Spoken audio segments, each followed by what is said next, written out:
life are looking for how do I make a life worth living and retirement worth having. I begin a lot of audio casts with this statement because I want the people listening to be ready to know that I'm beginning, but at the same time I want them to be reminded every morning when they go off to their jobs, when they go off to their earnings, that they are in charge of them and them alone. You see, in life we have a chance to change our lives, but if we're too busy bothering other people, if we're too busy interfering with other people, if we're too busy putting people in a black plague, we may never get the blessings of the Lord. You see, when God puts an inkling in you, you have to check yourself and say, God, is this from you or is this from Satan? And sometimes we think it's from God when it's really not from God at all, it's from Satan. But how do you know the difference in the world of what is of God and what isn't of God? And I've got several recordings to make today based on what people have requested me to do for my living, but the problem is that I get it out there, I put it up there, and some bastard of Satan, whatever color he represents in his life, has actually deleted some of the best work of my life. Or they've actually edited some of my work to make it sound like a monster and you can't even understand what I'm saying. And that's illegal, that's immoral, and it's frankly against God's house.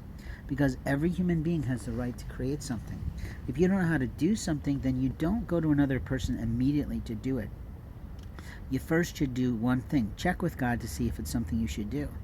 Secondly, then you go to a Marvelous library or to a bookstore or someplace that has actually a written page and you look up the topic you're trying to figure out. Because the best of the best in the industry is going to be in those books, not just some fly-by-night thing.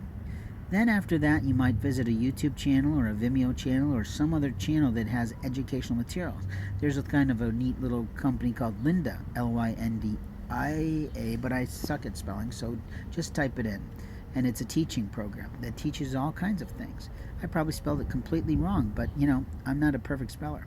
And I don't really care because I'm not trying to sell that company to you.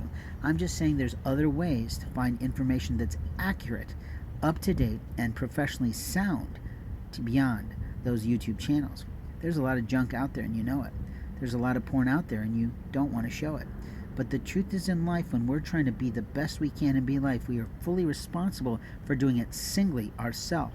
But we have to check with ourselves to make sure that the skill set we're choosing to upgrade is exactly what God has planned for our life at that day, at that moment, at that time. Because sometimes God's shouting at you going, you are wasting your life. You are wasting your time. But you don't want to deal with having to go find a new job, and you don't want to deal with having to learn new social skills, and you don't want to deal with the fact that you may not be as marvelous as you'd like to think when you look in the mirror. Now we could shift for a moment into the concept of body dysphoria, which every human being on the earth actually has, but very few men in the world talk about. It's very rare for a man to go, I really hate my hair. It's very rare for a man to go, I really hate my stomach. It's very rare for a man of any type, nature, or origin to comp to something that he really doesn't like about himself. You see, it's only a loving person that is willing to submit themselves to God in rebuke. The thing that Christians mostly, and Baptists, and some of your most really kind of Bible bangers of the world hate is when God rebukes them, because they love rebuking other people. Isn't that interesting? That we're happy as a lark to give someone a little bit of constructive judgment, a little bit of devil's advocate, but we are so unwilling to hear from an oracle of old who can tell you that God's not pleased with this particular thing here, or that particular thing needs streamlining, or this particular health condition could cause a really big problem in your life in your elderly years. And isn't it funny how quickly that people who start to submit in their heart, mind, and soul to the use of a psychic or a medium who can do those things with God's help, accurately to the point that the person goes, how did you actually know that?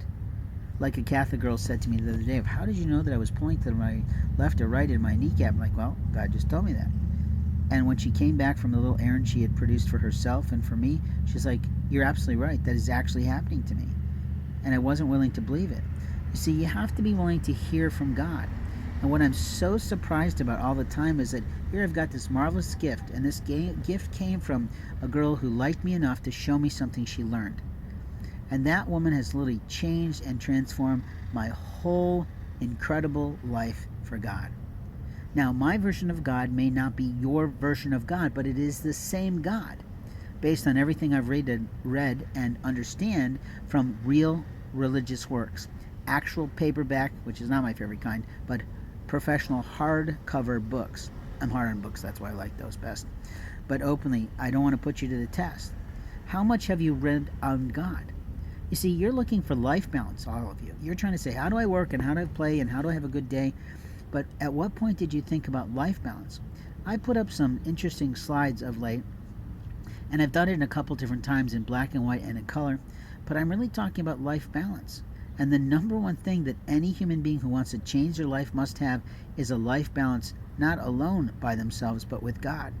So the first category, in my view of things, which isn't always publicly politically correct to talk about in a world that hates God, is that you have to have your faith be the first part of your life, because it impacts all the other aspects of your life, including fellowship. The second part of changing your life for a different job is you have to be able to be socially astute. You have to have enough understanding of social nuance that when someone dismisses you, like, thanks, I'm really busy, but can we talk later, you actually recognize it. The players in the hood of every color and every creed often miss those things. They miss those things because their society either doesn't have them, or their version and their society that has them is totally different language of English or foreign that doesn't actually translate to the world of the working man, the working woman, the working anything. And what I mean is actually successful living. Now, there's a marvelous monk who's in his late 80s who speaks 8 languages. Can you imagine? I can barely manage 2 or 3 that I tried, and I try and always know a few words in every language that I like. And I do that because I love languages. But that man can literally travel the world and speak 8 languages. Now, he doesn't have a rich life. He has a true monk's life. He wears the old-fashioned robes that are hotter than hell and openly have the 3 knots on them to help him tell his story, or to have a story to tell. But what those knots mean are really representative of any priest in the world. And one of those knots that represents for me and for him is that of poverty. So when I'm talking about poverty, I'm talking about the practicality of having a job, but it's not quite making enough a living. So then what you end up doing is creating a love relationship. And that love relationship that you choose adds income to your life. Now, it's absolutely true that there are women who go out and, as cougars, and pursue young men for a fun time. It's absolutely true that there are men in the world, and I don't know if they're called cougars, I have no idea, because I'm not one of them, go out and pursue young women for fun, like Trump. But openly, what I'm talking about, everybody knows Marva Staples, Maples, whatever. I didn't remember her name, and God always knows the ones that he's paid. But the point is in life that he has billions of dollars, and he's not you. As much as anyone would like to have billions of dollars, the question is how much philanthropic work has he done, or how much satanic work has he done? And I can't say. And what will happen to him at the fall of his life when God takes him home, I can't say either. It's not my right because he hasn't given me permission to read him today. But what I'm talking about, obviously, is that in the world we have to live based on a society of money. There's certain definitely new commodities coming into America that may or may not be lawful underneath American law, like Bitcoin. But Bitcoin has offered some friends of mine who are in network marketing and in affiliate marketing and in relationship marketing a hell of a lot of extra coin. But I was sitting there looking at going, this looks really cool, but its investment is really high, and I'm not actually sure that this currency is lawful based on the laws we have on the Treasury about what money can and cannot be used here, and about how international laws protect our foreign rate exchange. But again, I'm not a masterful financial advisor, so I can't tell you again and again how that works. But I am pretty marvelously read.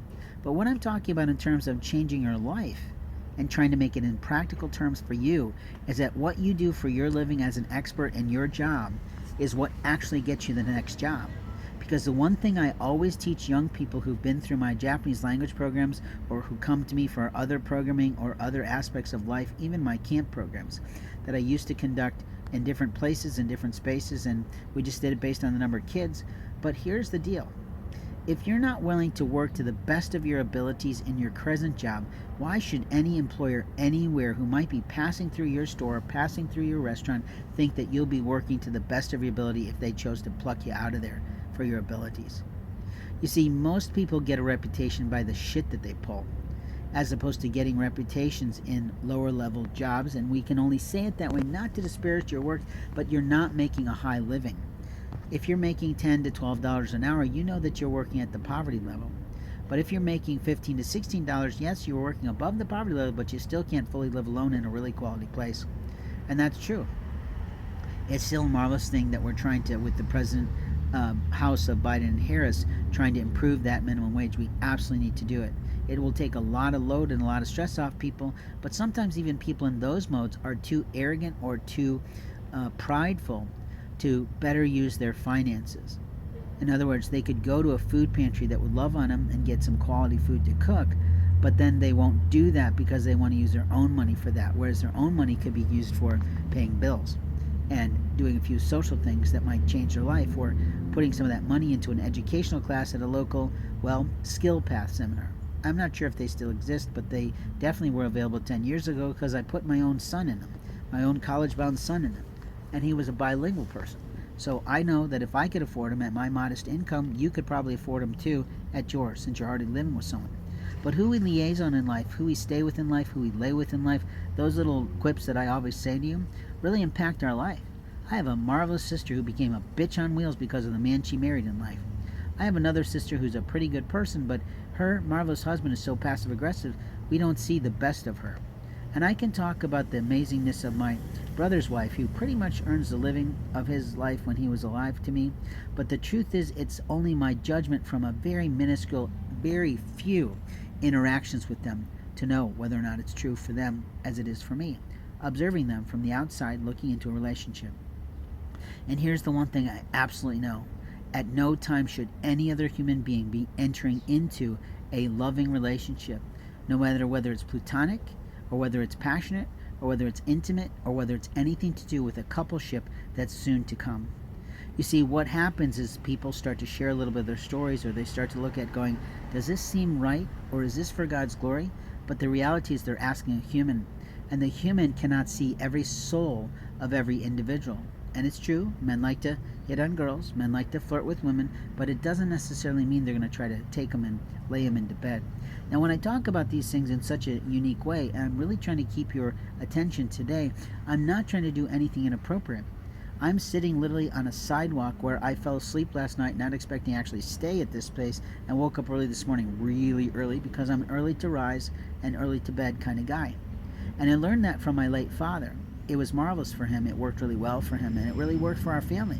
Because what it meant is my dad could go off to his job as a middle-class salary worker, and he could come home by 4, roughly, and sometimes earlier, to be a coach for my actual sports teams for a long time, until he said, I just don't want to do this anymore. I have to have a lot more stresses going on with my work right now, or I have more management responsibilities I have to handle right now, and I really can't do this anymore.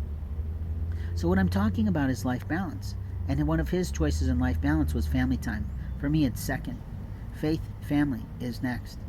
And I can go through the 8 different categories of infinite life balance, or infinite happiness, or infinite success, but you won't care because you don't care. Because you don't care, because those are my opinions about how life works for the real world. How I observe and how I've learned from reading marvelous authors who did a hell of a lot of research to find their books, to develop their work, to share it with the world. And actually, many of their authors have been translated because the book was so good. They won national best-selling awards, and then their book got translated into multiple languages. So to me, that says, well, gosh, that's a reasonable amount of success. But what you can't tell from that is, okay, how much money did they get? How much money did the publisher need to get? You can't tell any of that. It's the same thing with people in Hollywood. It's the same thing with actors. And I know that because of a wonderful college friend, one who stayed with me through most of the time, named Denise. And I could give the rest of the name, but I'm not going to do that. And Denise was a marvelous model, a marvelous actress, and literally makes a living. At least she did for a while, and I haven't talked to her in a long time, with hand modeling. Can you imagine? That means she puts her hands into product photography. And her hands are so beautiful as a woman that they love to hire her. She's a little bit of a cat on fire, if you will. She married a little bit young, and she knows it, but she has a beautiful son, and that's what matters to them. You see, everybody's got a different reason for living in life. And in my life, I'm literally living for my next wife. I have literally made the commitment through a passionate kiss, not at all, through anything inappropriate when we knew each other in business and friendship, not at all, from the fact that the Lord Most High told me, this one right here is for you. Now, along the same times after I met her and she taught me this amazing tool that helps me to have incredible experiences with the magic of Jesus Christ and the magic of the Lord Orton and the magic of all the ways of old life, that come back from the most ancient of times, before we had any conversation, any type of language, any type of vocabulary, any type of terminology for concepts of God, like our names of religion is what I'm implying, that literally I have the right to be myself. I have the right underneath the U.S. Constitution to have a faith that I choose. At the same time, I'm protected underneath international waters with the Human Rights Declaration, or Declaration of Human Rights, that says I have the right to choose my own faith. Now, what I'm talking about for you is to highlight to you that it takes a faith in God, even if it's only a mustard seed, as it's implied, or the smallest of creatures of the farthings, in order for you to understand that from God you cannot hide. God knows every single living creature on the planet, and because of my faith practice, because of my faith reading, and how I've educated myself to utilize the tools and other things that I do, God has proven that to me 150%. That not only does He know who I am, He knows who strangers are to me, and He knows where every little creature, down to maggots, are. That is amazingly scary to me, and amazingly amazing to me, which shows that He is omnipresent in the world for me. But that's my choice, to have that faith. And you have a choice to make today. Are you going to be a person of faith who is in the light of the Lord's house, living in the light, gaining benefits and gaining blessings from the Lord? Or are you going to continue to live in the light of hate? And it's not really light, is it? It's a darkness. It's a dark force. It's a satanic force. And here's the one thing I loved about the late and great Derek Prince writing. And while I don't agree with every part of his personality, and I don't agree with every part of his particular beliefs, what I love about his work as a pagan reading him is that he totally nailed Satan to the world. He literally not only appropriately defined Satan for everyone on earth, but he totally explained that Satan only lives through people like you and me. Satan is a dark person who always wants to play devil's advocate.